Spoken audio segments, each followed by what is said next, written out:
नमस्कार, आप सभी का स्वागत है यूथ अध्ययन के चैनल पे।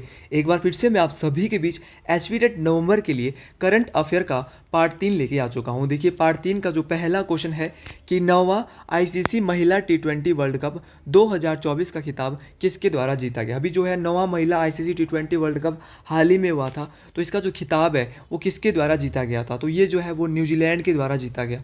तो महिला टी20 वर्ल्ड कप न्यूजीलैंड के द्वारा जीता गया। अगर क्वेश्चन पूछेगा उप विजेता कौन सी टीम रही, रनर अप कौन सी टीम रही, तो उप विजेता यहाँ पे जो टीम रही थी वो रही थी साउथ अफ्रीका। तो इस बात को आपने, साउथ अफ्रीका जो है वो फाइनल में हार गई थी टी20 महिला विश्व कप में। उसी प्रकार आपसे क्वेश्चन ये भी पूछा जा सकता है कि पुरुष जो विश्व कप हुआ था 2024 में टी20 वाला, इसमें जो कौन सा देश जीता था, तो उसमें इंडिया जीता था। इस बात को आपने याद रखना है। और उसमें भी जो रनर अप टीम रही थी वो साउथ अफ्रीका रही थी। तो महिला वाला आप याद रखेंगे, तो महिला वाला जो विश्व कप जीता वो न्यूजीलैंड ने जीता। केंद्र सरकार ने राष्ट्रीय महिला आयोग एनसीडब्ल्यू का अध्यक्ष किसे नियुक्त किया है। देखिए, सेंट्रल गवर्नमेंट के द्वारा जो है अब राष्ट्रीय महिला आयोग के नए अध्यक्ष जो है इनको नियुक्त किया गया है। इनका नाम क्या है, तो अगर राष्ट्रीय महिला आयोग के अध्यक्ष की बात की जाए तो वर्तमान में जो नियुक्त किए गए इनका नाम है विजय किशोर राहटकर। तो विजय किशोर राहटकर जो है वो क्या बने हैं, केंद्र सरकार ने इनको महिला आयोग का नया अध्यक्ष बनाया है। टेट परीक्षाओं में ऐसे क्वेश्चन पूछे जाते हैं। अगर आप अपना टेट अभी भी क्लियर करना चाहते हो तो हमारे पास हैंड रिटन नोट्स बने हैं। आप इन हैंड रिटन नोट्स को जरूर यहाँ पे परचेज कर ले। बहुत ही मिनिमम रेंज में आपको अभी ये नोट्स मिल रही है। 7876145409 ये हमारा नंबर है। आप जल्दी से जल्दी इस नंबर पे कांटेक्ट कर ले और वीडियो को पूरा देखें, कहीं ना जाएं, क्योंकि वीडियो मोस्ट इंपॉर्टेंट रहने वाली है। अगला जो क्वेश्चन है कि अक्टूबर 2024 में 344 रनों के साथ किस टीम ने टी20 का सबसे बड़ा स्कोर बनाया। ऐसे क्वेश्चन आते हैं। अब बहुत सारी हमारी दीदी हैं ऐसी जिनको क्रिकेट देखना पसंद नहीं है, वो देख नहीं पाती, सिर्फ किताबों से ही नॉलेज रखते हैं। तो ये जो है, ये वाली जो हेडलाइन है वो हर अखबार में आई थी कि अक्टूबर 2024 में टी20 विश्व का टी20 जो फॉर्मेट रहता है क्रिकेट का, उसमें 340 रन एक टीम ने बनाए। वो कौन सी, किस देश की टीम है, तो है जिम्बाब्वे। तो जिम्बाब्वे की टीम की अगर मैं बात करता हूँ तो इनके द्वारा 344 रन बनाया गया और सबसे बड़ा स्कोर ये विश्व कप का बना है। इस क्वेश्चन को आपने याद रखना है, मोस्ट इंपॉर्टेंट ये बात है। अगला क्वेश्चन है कि नासा ने, देखिए नासा स्पेस एजेंसी जो यूएसए की है, नासा ने किस ग्रह के चंद्रमा यूरोपा पर जीवन खोज के लिए यूरोपा क्लिपर को लॉन्च किया है। देखिए, अब जो है वो बृहस्पति पर भी क्या छोड़ा जाएगा, ऐसा माना जा रहा है कि जो यूरोपा क्लिपर है वहाँ पर ये बृहस्पति पे जाएगा और बृहस्पति की खोज, जैसे चंद्रमा के लिए यूरोपा पर जीवन खोज के लिए यूरोपा क्लिपर को भेजा है। तो यूरोपा क्लिपर को किसके द्वारा लॉन्च किया गया है, तो याद रखना नासा ने इसको लॉन्च किया है। और ये जो है वो किस ग्रह पे छोड़ा जाएगा, यूरोपा क्लिपर, जो कि चंद्रमा यूरोपा पर जीवन के लिए, जैसे चंद्रमा पे जो है बोला जाता है कि वहाँ पे भी लोग ज़मीन खरीद रहे हैं, उसी प्रकार अब बृहस्पति की ओर भी जो है नासा बढ़ रहा है। तो यूरोपा क्लिपर जो है वो कहाँ पे छोड़ा है, बृहस्पति पे छोड़ा गया। इस बात को आपने याद रखना है। अगली क्वेश्चन की बात करते हैं, विश्व खाद्य दिवस 2024 कब मनाया गया है। द हिंदू की हेडलाइन में था, तो मुझे लगता है कहीं ना कहीं ये परीक्षाओं के लिए काम आ सकता है। तो अगर बात करें विश्व खाद्य दिवस की, 2024 में जो मनाया जाता है वो 16 अक्टूबर को इसको मनाया गया। इस बात को आपने याद रखना है। तो अगर क्वेश्चन परीक्षा में ऐसा रैंडम क्वेश्चन आ जाता है कि विश्व खाद्य दिवस 2024 कब मनाया गया, तो याद रखना 16 अक्टूबर। अगली क्वेश्चन की मैं यहाँ से बात करता हूँ कि किस देश में राष्ट्रपति द्रौपदी मुर्मू को राजनीति विज्ञान में मानद डॉक्टरेट की उपाधि से सम्मानित किया।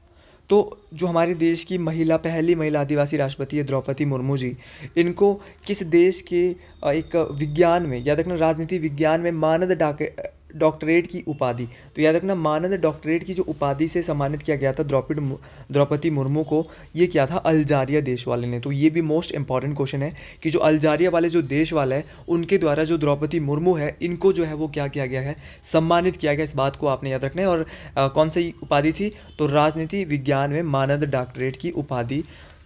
तो ये क्वेश्चन मोस्ट इंपॉर्टेंट बनता है। फुटबॉल में 50वां अंतर्राष्ट्रीय गोल करने वाली और पहली भारतीय महिला कौन बनी है, तो याद रखना फुटबॉल में जो 50वीं अंतर्राष्ट्रीय गोल करने वाली पहली भारतीय महिला बनी है, इनका नाम है बाला देवी। तो ये क्वेश्चन भी कहीं ना कहीं पेपर में आपको देखने को मिल सकता है कि जो बाला देवी है इनके द्वारा जो है अभी जो 50वां अंतर्राष्ट्रीय गोल जो हुआ था उसमें गोल किया था 50वां अंतर्राष्ट्रीय किसी महिला ने, तो वो भारत की पहली महिला बनी है जिनके द्वारा गोल किया गया है फुटबॉल, अंतर्राष्ट्रीय फुटबॉल में। अगले क्वेश्चन की ओर हम आते हैं। हर एक क्वेश्चन बहुत इंपॉर्टेंट है, हर एक क्वेश्चन को ध्यान से पढ़ के जाना है। और ये क्वेश्चन मुझे लगता है टेट परीक्षाओं में आएगा।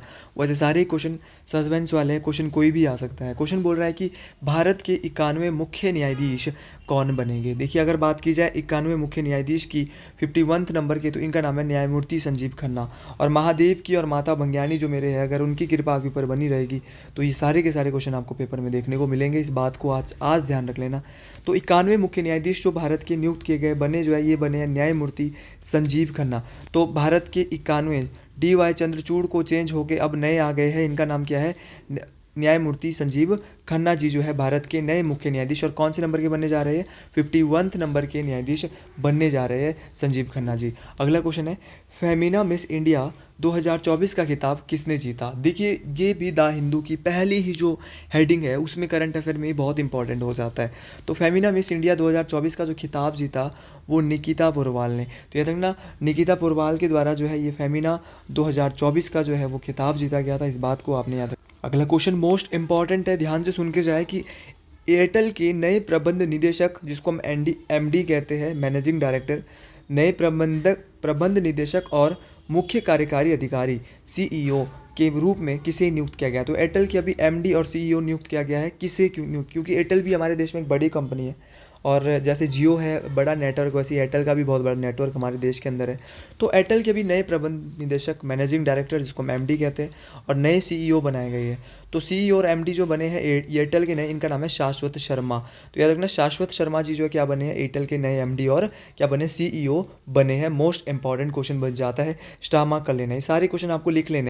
ये क्वेश्चन भी बहुत ज़्यादा इंपॉर्टेंट है, किसी ना किसी टेट परीक्षा में पक्का आएगा कि 51वें Dada Saheb Phalke life time achievement पुरस्कार 2024 से किसे सम्मानित किया गया। देखिए Dada Saheb Phalke life time award जो मिला है अभी 54वें नंबर का, तो ये किसे दिया गया है। तो याद रखना, ये जो है वो 54वां था, 54वें Dada Saheb Phalke life time achievement पुरस्कार जो है वो मिथुन चक्रवर्ती, भैया बड़ा नाम है मिथुन चक्रवर्ती का मूवी इंडस्ट्री में, और इनको जो है वो पुरस्कार मिला है मिथुन चक्रवर्ती को।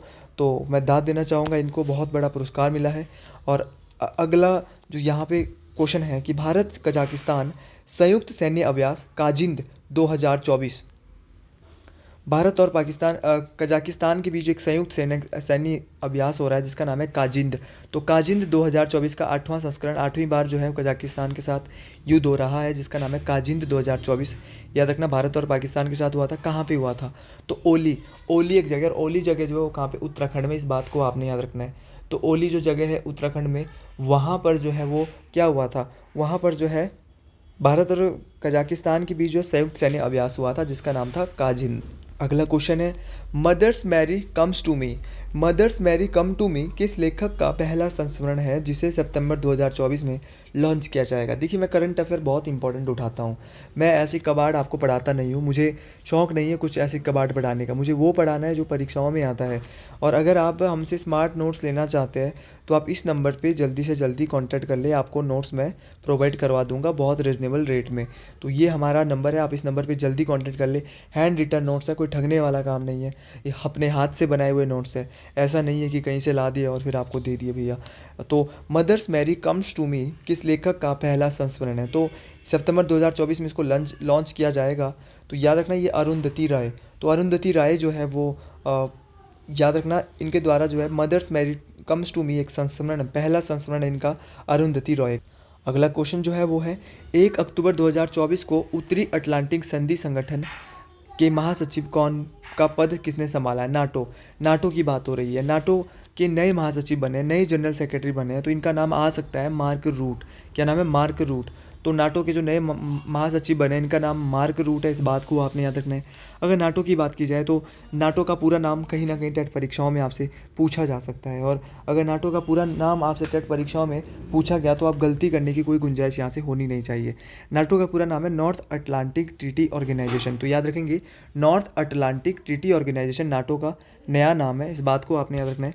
अगर मैं नाटो के हेडक्वार्टर की बात करता हूँ, मुख्यालय की बात करता हूँ, तो ब्रुसेल्स बेल्जियम में नाटो का क्या है, हेडक्वार्टर है, मुख्यालय है, इस बात को आपने याद रखना है।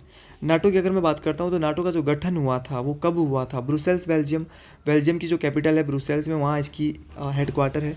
लेकिन अगर इसकी गठन की बात करें तो 4 अप्रैल 1949 को इसका गठन हुआ था, और वर्तमान में जो नाटो में देश है वो है 32। याद रखना वर्तमान में नाटो में कितने देश है, तो वर्तमान में नाटो में 32 देश है, इस बात को आपने याद रखना है। और 32वां जो देश है वो है स्वीडन। ये भी क्वेश्चन परीक्षा में आ सकता है कि 32वां देश कौन सा बना है, तो स्वीडन। तो 32वां देश यहाँ पे कौन सा है, नाटो का स्वीडन देश है, इस बात को आपने याद रखना है। और नाटो का अनुच्छेद नंबर 5 ये बोलता है कि नाटो के एक देश पे हमला सभी देशों पे हमला माना जाएगा। ये नाटो का जो आर्टिकल नंबर 5 है ये क्या। अगला क्वेश्चन है, किस राज्य में देसी गायों को राज्य माता या गौ माता की उपाधि दी गई है। देखिए भारत का ऐसा राज्य जहाँ पे जो है देसी गाय जो होती है ना, घर की घरेलू गाय, देसी गाय जिनको हम कहते हैं, इनको राज्य माता और गौ माता की उपाधि दी गई है। तो ये महाराष्ट्र सरकार के द्वारा ऐसा महान काम किया गया है। तो महाराष्ट्र सरकार के द्वारा जो है गायों को राजमाता या गौ माता की उपाधि दी गई है, इस बात को आपने, लेकिन गाय कौन सी भैया, देसी गाय, इस बात को आपने याद रखना है। और दूसरी जो बात आप याद रखेंगे कि महाराष्ट्र के जो मुख्यमंत्री है वो एकनाथ शिंदे है। कौन है, एकनाथ शिंदे। पूछा गया है इनकी ये किस पार्टी से है, तो ये शिवसेना पार्टी से आता है एकनाथ शिंदे, इस बात को आपने याद रखना है। अगले क्वेश्चन की यहाँ से बात की जाए, एकनाथ शिंदे के बारे में हमने पढ़ा, और यहाँ के जो उप मुख्यमंत्री है वो देवेंद्र फडणवीस है, क्योंकि यहाँ पे जो सरकार बनी है वो एक गठबंधन की है, शिवसेना और बीजेपी दोनों ने मिलकर सरकार बनाई है। अगले क्वेश्चन की बात करते हैं, अक्टूबर 2024 में केंद्रीय मंत्रिमंडल ने कितनी भाषाओं को शास्त्रीय भाषा दर्जा देने की मंजूरी दी है। देखिए अक्टूबर 2024 में जो केंद्रीय मंत्रिमंडल की अगर मैं बात करता हूँ तो कितनी भाषाओं के द्वारा शास्त्रीय भाषा देने की दर्जा जो की हुई है, तो नए 5 भाषाएं। तो 5 भाषाओं को जो है वो हमारी जो सेंट्रल गवर्नमेंट है उन्होंने जो है वो क्लासिकल लैंग्वेज जो उसको दर्जा दिया है, तो वो कौन कौन सी है, उसको मंजूरी दी है। तो 5 भाषाएं को दी है, मराठी है, बंगाली है, असमिया है, पाली और प्राकृत है। तो सारी की सारी याद रखने कौन कौन सी, एक बार फिर से बताता हूँ। ये जो भाषाएं हैं वो है मराठी, बंगाली, असमिया, पाली और प्राकृत। तो ये याद रखना है सारी की सारी भाषाएं। इन 5 भाषाओं को नया शास्त्रीय भाषाओं का दर्जा दिया गया। पहले 6 भाषाएं होती थी और 5 इसमें और जोड़ी गई है। क्वेश्चन यहाँ से और क्या बन सकता है, क्वेश्चन ये भी बन सकता है कि तमिल पहली भाषा थी जिसे 2004 में शास्त्रीय भाषा का दर्जा दिया गया। तो ऐसी कौन सी भाषा है जिसको सबसे पहले शास्त्रीय भाषा बनाया गया, तो तमिल भाषा। क्वेश्चन पूछने वाला ये भी पूछ सकता है कब दिया गया, तो 2004 में जो है वो तमिल को शास्त्रीय भाषा का दर्जा भी दिया गया है, इस बात को आपने याद रखना है। अगले क्वेश्चन की बात करते हैं कि एक्सिस बैंक के एमडी और सीईओ किसे बनाया गया है। अगर आपसे एयरटेल के पूछे तो एयरटेल के मैं आपको पढ़ा चुका हूँ कि एयरटेल के कौन बने हैं, लेकिन भैया अगर आपसे पूछे जाएंगे एक्सिस बैंक के तो आप क्या बोलोगे, एयरटेल के तो आपके शाश्वत शर्मा जी है।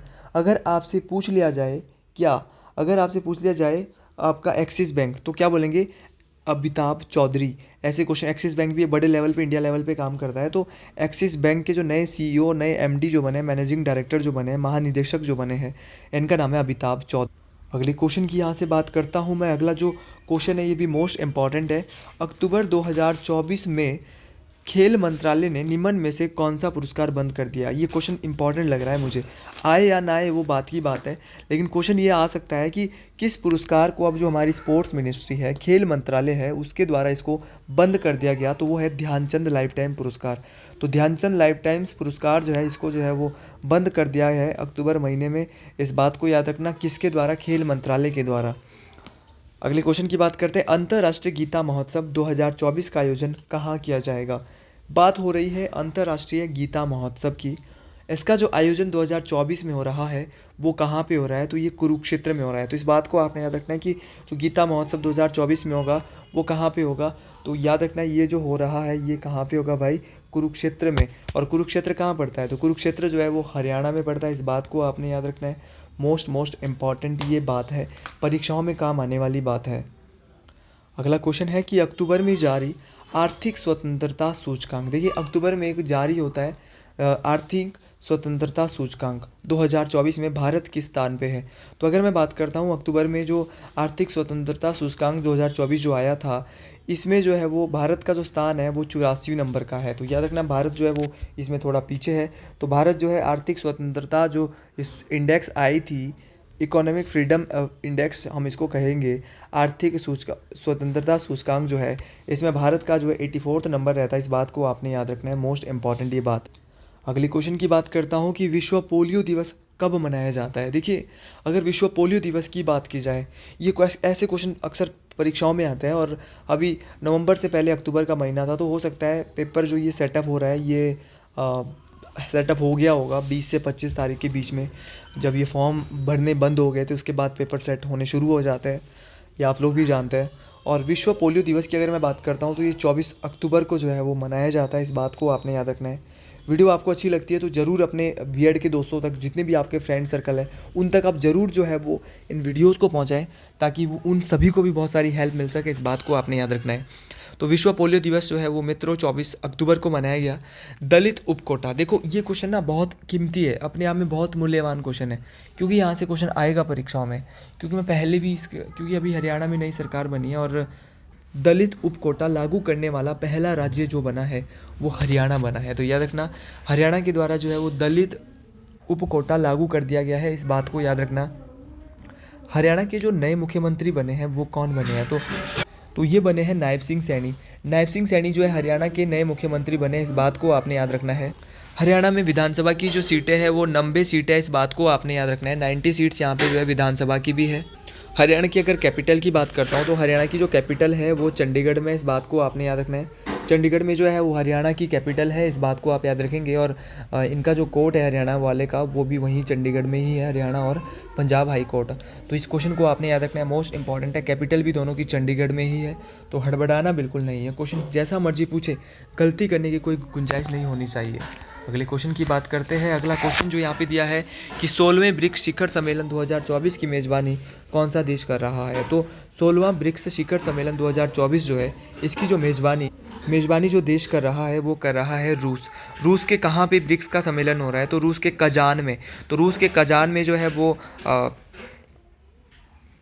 ब्रिक्स का जो 16वां कौन सा हो रहा है 2024 में 16वां शिखर सम्मेलन हो रहा है ब्रिक्स का, कजान रूस में। कब ये सम्मेलन होगा, तो याद रखना 22 और 23 अक्टूबर 22 और 23 अक्टूबर को ये सम्मेलन होगा, इस बात को आपने याद रखना है। अगर मैं बात करता हूँ कि ब्रिक्स का सम्मेलन रूस के कजान शहर में हो रहा है, क्वेश्चन पूछने वाला आपसे परीक्षा में ये भी पूछ सकता है कि भारत से कौन ब्रिक्स जो सम्मेलन होगा इसकी अध्यक्षता करेगा। तो भारत से जो जा रहे हैं वो हमारे देश के माननीय प्रधानमंत्री श्री नरेंद्र मोदी जी। तो श्री नरेंद्र मोदी जी जो है वो भारत का प्रतिनिधित्व करेंगे ब्रिक्स सम्मेलन में। ब्रिक्स की बात करता हूँ, ये जो पहले ब्रिक हुआ करता था, लेकिन 2009 के आसपास जो इसमें साउथ अफ्रीका जुड़ गया तो इसका नाम जो है ब्रिक्स पड़ गया था। और 2010 में पूर्ण रूप से इसको जो है बना लिया था। ब्रिक्स की अपना बैंक है जिसका नाम है एनडीबी, नेशनल डेवलपमेंट बैंक। तो एनडीबी जो है वो ब्रिक्स का एक अपना बैंक है, इस बात को भी आपने याद रखना है, मोस्ट इंपॉर्टेंट बात है ये। एनडीबी कब बना, क्वेश्चन ये भी आता है। एनडीबी जो है वो 2014 में बना है, इस बात को आपने याद रखना है, मोस्ट इंपॉर्टेंट ये बात है। और क्वेश्चन पूछने वाला आपसे क्वेश्चन ये भी पूछ सकता है कि किस संगठन को R5 के नाम से जाना जाता है। तो R5 के नाम से ब्रिक्स शिखर सम्मेलन या ब्रिक्स संगठन को ही जाना जाता है। तो अगर आपको वीडियो ये अच्छी लगी है तो आप कमेंट बॉक्स में ज़रूर लिखें एक बार हर हर महादेव।